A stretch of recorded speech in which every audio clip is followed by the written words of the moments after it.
കരിമ്പ്.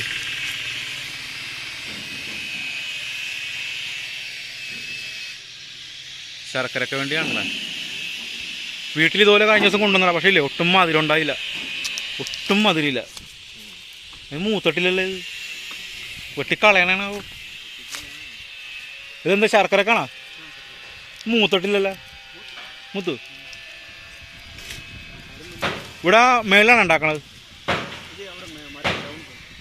ആ റോഡ് സൈഡിൽ തന്നെ, റൈറ്റ് സൈഡിൽ. അതെ, ഇന്ന് ഉണ്ടാക്കണ്ടോ അവിടെ?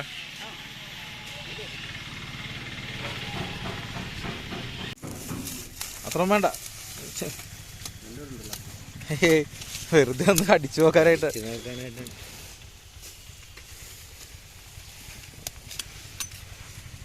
ഇത് വേണ്ട.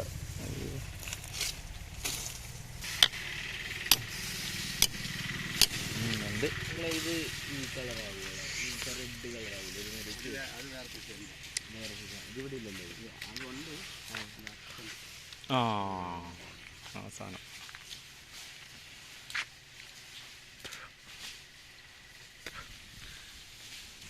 ഈ കരിമ്പെന്തായാലും കൊള്ളാം. ഇത് ജ്യൂസ് അടിക്കാൻ പറ്റിയ ടൈപ്പ് സാധനം കേട്ടോ. ധാരാളം വെള്ളം ഉണ്ടാവും ഇതിൽ. എനിക്ക് നമ്മുടെ നാട്ടിൽ വന്ന സൈസ് കരിമ്പ് അതാണ് കേട്ടോ.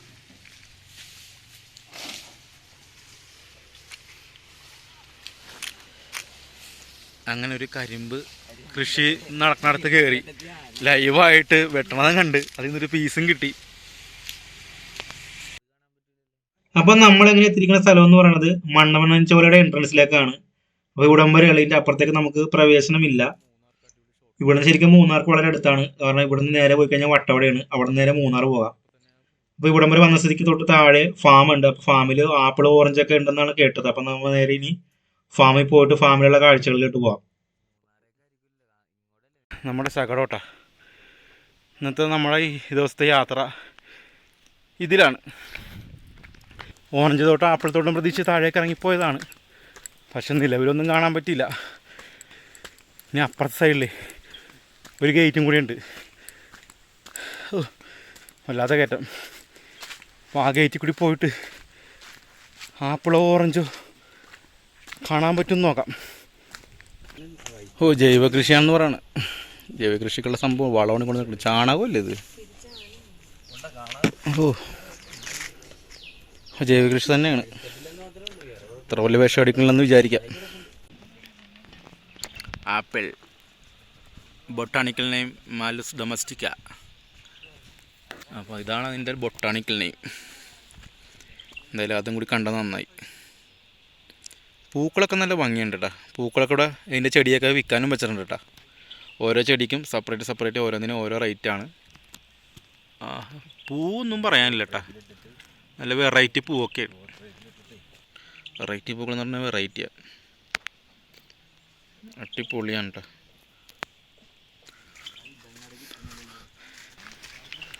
നല്ല വൈബുള്ള തോട്ടം.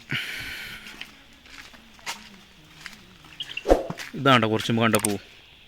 നല്ല വെറൈറ്റി പൂവാണ്. അടിപൊളിയാണ് കേട്ടോ.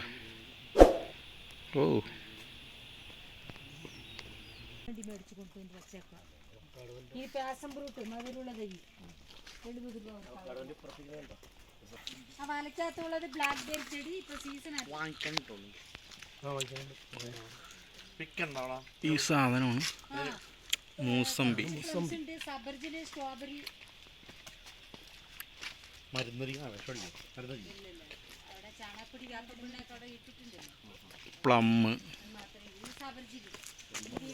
പ്ലമ്മും മൂസമ്പിയും കാണാം. സബർജല്ലി കിലോ 70.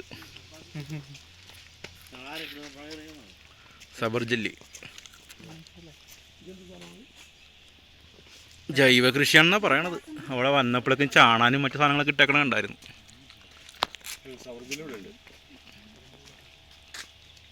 സബർജല്ലി കാണാൻ പറ്റി. പക്ഷെ കൊതിച്ച് വന്നത് ആപ്പിൾ കാണാൻ വേണ്ടിയായിരുന്നു. ആപ്പിളിൻ്റെ സീസൺ അല്ലെന്നാണ് പറഞ്ഞത്. പാഷൻ ഫ്രൂട്ട് വേറെ കളറല്ലേ? പാഷൻ ഫ്രൂട്ട് വേറെ കളർ.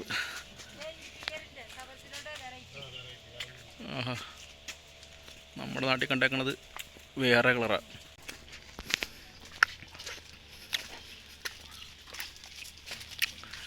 കുട്ടി സബർ ജെല്ലി. അതായത് മരത്തക്കാളി നമ്മുടെ നാട്ടിൽ കിട്ടൂല. ഇതുകൊണ്ട് കറി ഉണ്ടാക്കണ ഒറ്റ പ്രാവശ്യം ഉണ്ടാക്കുള്ളൂ, പിന്നെ ഉണ്ടാക്കില്ല. കുഞ്ഞ് ഗുവ.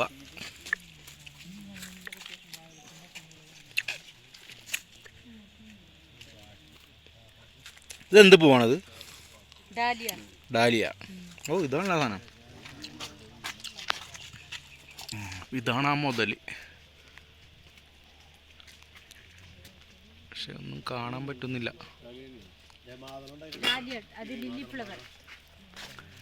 ഇതാണ് ആപ്പിൾ എന്ന് പറയുന്നു, പക്ഷെ ഒന്നും കാണുന്നില്ല.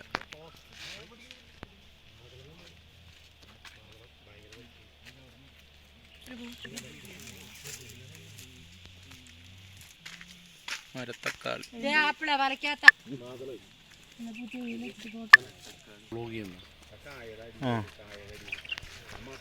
മാതുള അതാണ്, പക്ഷെ ചെറിയ സാധനം ആയതുകൊണ്ട് ക്യാമറ കൂടി നോക്കിയിട്ട് കാണുന്നില്ല, തീരെ ചെറുത്. ഞാൻ അവിടെ നോക്കണായിരുന്നു. ഇത് ആപ്പിള് എന്ന് പറഞ്ഞ് സമ്മതിക്കേണ്ടി വരും. ഇത് ആപ്പിള്. ഓക്കെ. ഇതേ പച്ച പഴുക്കാത്തുണ്ട്, ഇല്ല മേളിലുണ്ട്. ഇപ്പോൾ ഓക്കെ, ഇപ്പോൾ ഏകദേശം ശരിയായി. ഇല്ലെങ്കിൽ പിള്ളേച്ചൻ കള്ളം പറഞ്ഞെന്ന് പറയും. ആ, നല്ല ക്ലോസ് ആയിട്ട് കാണാം. ആ, ഇപ്പോൾ ഓക്കെ. സബർ ജെല്ലി, നല്ല ഫ്രഷ് സബർ ജെല്ലി.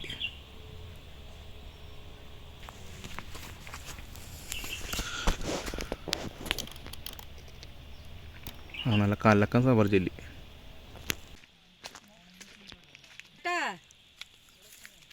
മൂസമ്പി ഇത്ര അടുത്ത് കാണാൻ പറ്റി. ഓക്കെ. വേറെ എന്തോ സെറ്റപ്പ്.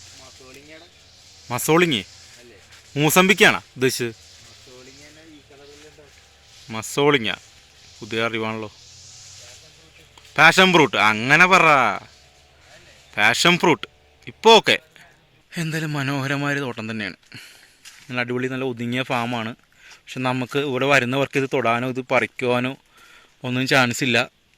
നമുക്ക് കയറി ഇങ്ങനെ അടുത്ത് നിന്ന് ഇങ്ങനെ കാണാമെന്ന് മാത്രമേ ഉള്ളൂ. ഈ കാണുന്നത് അവക്കാഡോയാണ് കേട്ടോ. അവക്കാഡോ നല്ല റിച്ച് പ്രോട്ടീനുള്ള സാധനമാണിത്. ഈ അവക്കാഡോ എന്ന സാധനം അവക്കാഡോ മിൽക്കും കൂടി മിക്സ് ചെയ്ത് ഷേക്കാക്കി കഴിച്ചു കഴിഞ്ഞാൽ അടിപൊളി സാധനമാണ്.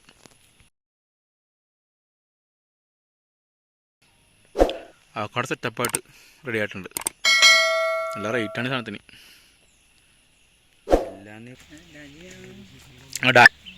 ഇത് ഡെയ്സി.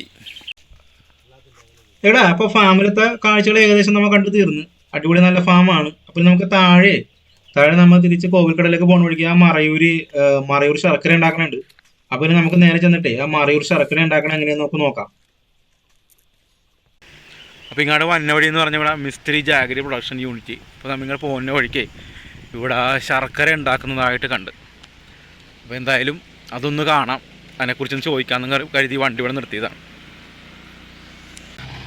എന്തായാലും വന്നത് കറക്റ്റ് സമയത്തായി. 2 സ്ഥലത്ത് ചോദിച്ചപ്പോഴേക്കും ശർക്കര അവിടെ ഉണ്ടാക്കുന്നില്ല, കരിമ്പില്ലെന്നാണ് പറഞ്ഞത്. പക്ഷെ ഇവിടെ ഉണ്ടാക്കുന്നുണ്ടല്ലോ. അമ്മേ,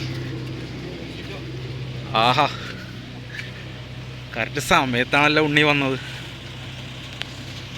അപ്പോൾ എന്തായാലും ഇത് ഉണ്ടാക്കാൻ തുടങ്ങിയിട്ട് കുറേ നേരമായി കേട്ടോ. കുറേ നേരമായി. അപ്പോൾ നമ്മൾ കറക്റ്റ് സമയത്ത് ഉണ്ടാക്കുന്ന സമയത്ത് എന്തായാലും ഇവിടെ എത്താൻ പറ്റിയില്ല. അപ്പോൾ ഇതിൽ എന്താണ് ഏകദേശം 300 കിലോഗ്രാമിൻ്റെ കണക്ക് പറയണ്ട, 1200 ലിറ്ററോളം ജ്യൂസ് എടുത്തിട്ടാണ് ഈ പാനി റെഡിയാക്കുന്നത്. അപ്പോൾ ഈ പാനി നന്നായിട്ട് തിളച്ച് വരുന്നുണ്ട്. അങ്ങനെ ഈ പാനി ഏകദേശം 3-3.5 മണിക്കൂറോളം ഇങ്ങനെ നല്ലോണം ചൂടാക്കി തിളച്ച് മറിഞ്ഞ് വരുമ്പോഴേക്കും അപ്പുറത്തൊരു പോഷനുണ്ട് ഇത് ആറി എടുക്കാനായിട്ടുള്ളത്.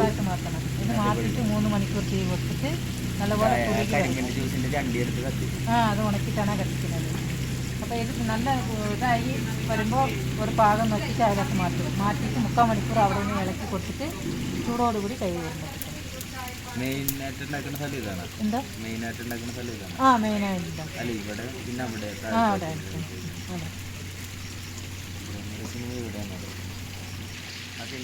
ഇവരിത് ഇപ്പോഴെങ്കിലും തുടങ്ങിയ പരിപാടിയല്ല കേട്ടോ. ഇത് വെളുപ്പിന് അതിരാവിലെ തുടങ്ങുന്ന പരിപാടിയാണ് ഈ ശർക്കര ഉണ്ടാക്കണ ഈ പരിപാടി എന്ന് പറയുന്നത്. ഈ സാധനം തന്നെ അതിൻ്റെ പിഴിഞ്ഞ ശേഷം ഇത് തന്നെ എടുത്ത് കത്തിക്കുമ്പോൾ ഈ സാധനത്തിൻ്റെ വേസ്റ്റ് ആകില്ല, ഫുള്ളായിട്ടുള്ള പണിയും നടക്കും. ഏകദേശം 1200 ലിറ്ററോളം പാനി ഇതേപോലെ മണിക്കൂറുകളോളം, ഏകദേശം 3 മണിക്കൂറോളം റെഡിയാക്കിയാൽ മാത്രമാണ് ഒരു 245-300 കിലോയോളം ശർക്കര നമുക്ക് കിട്ടുള്ളൂ. അപ്പോൾ ഇങ്ങനെ കുറേ നേരം ഇങ്ങനെ 3 മണിക്കൂറോളം തീ കത്തിച്ച് ഇത് ചൂടാക്കി ഇത് റെഡിയാക്കി പതഞ്ഞു വരുന്ന അതിൻ്റെ പാകം എത്തുമ്പോഴേക്കും അപ്പുറത്തൊരു പോർഷൻ ഉണ്ട്, അവിടേക്ക് ഇത് ഇറക്കി വെക്കും. ചേട്ടാ ഇവിടുന്ന് ടൗണിലേക്ക് ബസ് ഉണ്ടോ മറയൂർ ഭാഗത്തേക്ക്? വൈകുന്നേരം ഇറക്കി അവിടെ ഏകദേശം 1 മണിക്കൂർ 45 അല്ലെങ്കിൽ 1 മണിക്കൂറോളം വെച്ചിട്ട് അത് രണ്ടുപേരും അവിടെ നിന്ന് അത് പരത്തി അത് ഏകദേശം ഒന്ന് കുറുകി റെഡിയായി വരുമ്പോഴേക്കാണ് ഈ സംഭവം അവർ ചൂടോടെ കൈകൊണ്ട് പിടിച്ചത് റെഡിയാക്കി എടുക്കുന്നത്. ഇനി ചേട്ടനോട് പറഞ്ഞൊരു കാര്യം എന്ന് പറഞ്ഞാൽ ഇവിടെ നിന്ന് ഈ എടുക്കുന്ന പാനിയില്ലേ, ഈ പാനി നമ്മുടെ നാട്ടിൽ തേനാണെന്നും പറഞ്ഞു കൊണ്ടുവന്ന ആൾക്കാർ പറ്റി. അങ്ങനെ മറയൂർ ശർക്കര നിർമ്മാണം നേരിട്ട് കാണാനുള്ളൊരു ഭാഗ്യമുണ്ടായി. TV ചാനൽ യൂട്യൂബ് ബ്ലോഗിലൊക്കെയാണ് കണ്ടേക്കണത്. നമുക്കും നേരിട്ട് കാണാൻ ഭാഗ്യമുണ്ടായി. ഇവിടുത്തെ ശർക്കരയുടെ പ്രത്യേകത എന്ന് പറഞ്ഞു കഴിഞ്ഞാൽ ഇതിന് ഉപ്പ് രുചി ഉണ്ടാവില്ല. പിന്നെ ഈ ശർക്കര നല്ല ട്രഡീഷണൽ ആയിട്ട് ഉണ്ടാക്കണ കാരണം ഇതിൽ വേറെ കലർപ്പുകളോ മായങ്ങളോ ഒന്നും ചേർക്കാണ്ട് നല്ല ശുദ്ധമായ ശർക്കരയാണ് ഇവിടുത്തെ ഈ മറയൂർ ശർക്കര എന്ന് പറയുന്നത്. ഇത് 1 മണിക്കൂർ അല്ലെങ്കിൽ 3/4 മണിക്കൂറോളം ഈ ഒരു ഭാഗത്ത് ഇങ്ങനെ നിരത്തി ഇട്ടത് കുറുകിയോ വരുന്ന സമയത്ത്, എന്നാൽ ഇതിന് അധികം ചൂടും പോകാനും പാടില്ല. അധികം ചൂട് പോയി കഴിഞ്ഞാൽ ഈ സാധനം സെറ്റായി പോകും. അത് കാരണം അവർ ആ ഒരു ഇളം ചൂടുണ്ട്, ആ ചൂടോടെ കൂടിയാണ് ഇവർ കൈകൊണ്ട് ഇങ്ങനെ പിടിച്ച് റെഡിയാക്കുന്നത്. ചൂടെന്ന് പറഞ്ഞാൽ അത്യാവശ്യം ചൂടുണ്ട് കേട്ടോ. അതിപ്പോൾ ഇവർക്ക് നല്ല എക്സ്പീരിയൻസ് ഉള്ള കാരണമാണ് അവർക്ക് നന്നായിട്ട് അത് ചെയ്യാൻ പറ്റണത്. സാധാരണ നമ്മളൊക്കെ ഇപ്പോൾ അത് കുഴക്കാൻ നോക്കണമെങ്കിൽ നമ്മുടെ കൈ പൊള്ളാൻ നല്ല ചാൻസ് ഉണ്ട്. ഇപ്പോൾ ആ ട്രേ കണ്ട, ആ ട്രേയിൽ ഇങ്ങനെ കുഴച്ചിങ്ങനെ കറക്റ്റായിട്ട് ഉണ്ടാക്കി വെക്കും. ഇപ്പോൾ ആ ഒരു ഉരുളയെന്ന് പറഞ്ഞാൽ ഏകദേശം 1/2 കിലോഗ്രാമിൻ്റെ അടുത്ത് ഉണ്ടാവുള്ളൂ. പിന്നെ ഇതെന്ന് പറഞ്ഞു കഴിഞ്ഞാൽ ഇതിങ്ങനെ കുറേ നേരം ഇങ്ങനെ ഇരിക്കണം. ഒരു 1-2 മണിക്കൂർ ഇരുന്ന് കഴിയുമ്പോഴേക്കും ഈ സംഭവം നല്ല സെറ്റാകും. അങ്ങനെ സെറ്റായി കഴിഞ്ഞാൽ മാത്രമേ ഇതിങ്ങനെ പൊടിഞ്ഞു പോകാണ്ട് കറക്റ്റായിട്ട് ഉണ്ടായിട്ട് നമുക്കിത് പാക്ക് ചെയ്യാൻ പറ്റുള്ളൂ. ഇവിടെ ഇതിന് 65 രൂപ മുതലാണ് ഇതിൻ്റെ വില എന്ന് പറയുന്നത്. പിന്നെ ഇതിന് നല്ല ശർക്കരയാണെങ്കിൽ വേറെ മായങ്ങളോ കൂട്ടുകളൊന്നും ചേർക്കാത്ത നല്ല അടിപൊളി ശർക്കര തന്നെയാണ്.